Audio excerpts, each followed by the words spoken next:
আমি কিন্তু অর্থনীতিটা সবসময় বলি যে আমাদের যে ট্রেড আর পলিটিক্সটা আলাদা করে দেখতে হবে। ওইখানে ডিপ্লোম্যাটিক অনেক কিছু থাকবে, ডিপ্লোম্যাটিক আপনার নাইস সিটিজ আছে, অনেক সেন্সিটিভ, কিন্তু আমার ট্রেডটা তো কমপ্লিটলি আমার এই যে ভারত থেকে যদি চাল না আনি, এখন আমি যদি ভিয়েতনাম থেকে আনতে যাই আরও 10 টাকা করে বেশি লাগবে, আমি এই জন্য ভারতে চটেতে ওখান থেকে আনবো না আমরা, এটা কম্পিটিটিভ প্রাইস হতো অত। না না, ওরা ভালো হবে, আমি চাল আনতেছি শুনলে একটু খুশি হবে কালকে ওরা, তো ওরা কী বলে। হ্যাঁ, না রাজনৈতিক সম্পর্ক এখনও মোটামুটি আপনি জানেন ফরেন ইস্যুতে তো সবসময় রেটোরিক্স অনেক বেশি হয়।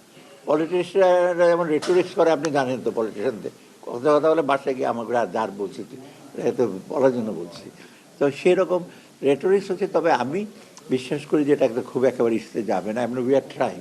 আমরা কিন্তু এই জন্য তো আমার প্রমাণ যে আমি ভারত থেকে এর আগে আনিয়েছি কিছুদিন আগে পেঁয়াজের ব্যাপারে দেয় একটু দেরি হয়ে গেছে পেঁয়াজটা অ্যালাউ করতে, হয়তো আরও কম হয়তো, কারণ ভারত ওখানে পেঁয়াজ ছিল ওরা 5 টাকা 10 টাকাও বিক্রি করতে পারে না। ভারতের ব্যাপারে আমাদের চিফ অ্যাডভাইজার রিচড আউট, উনি থাকা তো ডিটেল বলা যাবে না।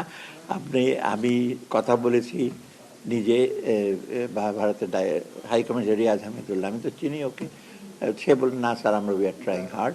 মানে বাইরে আপনারা যত শুনেন কি হয়ে যাচ্ছে হয়েছে, কিছু কিছু তো বক্তব্য আসে, এগুলো তো আমরা কন্ট্রোল করতে পারবো না। আপনারা তো আবার প্রেসের স্বাধীনতা চান। না না, সেটি আমি বলছি, এগুলি যারা বলছে এগুলি তো আমাদের জন্য একটু কমপ্লিকেট করে ফেলছে, তাই না? এগুলি যে আমাদের ন্যাশনাল ফিলিং তো না, এটা আমরা কেউই চাই না তো পার্শ্ববর্তী দেশের সাথে, কোনো দেশের সাথে তো এগুলো ওই রেটরিকগুলো অনেক সময় আমাদের, আবার ওরাও আবার ঠিক ওটা একটু মূল্যায়ন করে, যেটা সবাই তো এটা মিট করে না। স্টার রিফাইনারিটা একটা বড় প্রজেক্ট, এটা একটা অবশ্যই দরকার, কারণ এটা মাত্র আমরা 20% আমরা খালি ইসে করি। আর আপনার যেন কোয়ালিটিটা এখনও কিন্তু কি যে ইউরো 2 ইউরো 5 যাওয়া উচিত, কদিন পর ওর তেল দেওয়া গাড়িও চলবে না।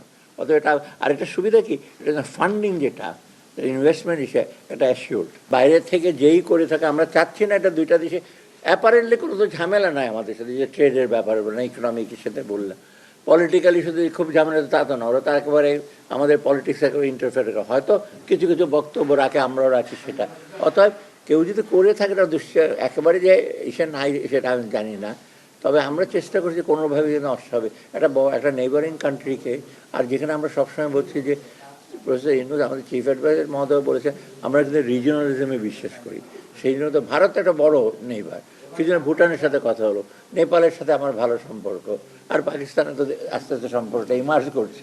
অতএব আমরা কেন রিজনে, আমরা শুধু বাংলাদেশ নিয়ে তো থাকতে পারবো না, অর্থাৎ আর ভারত তো সবচেয়ে বড় নেইবার আমাদের, বহুত ইকোনমিক, আমার স্বাস্থ্য টাস্থ্য সব ব্যাপারে তো ভারতের সবচেয়ে বেশি আমরা এসে পাই।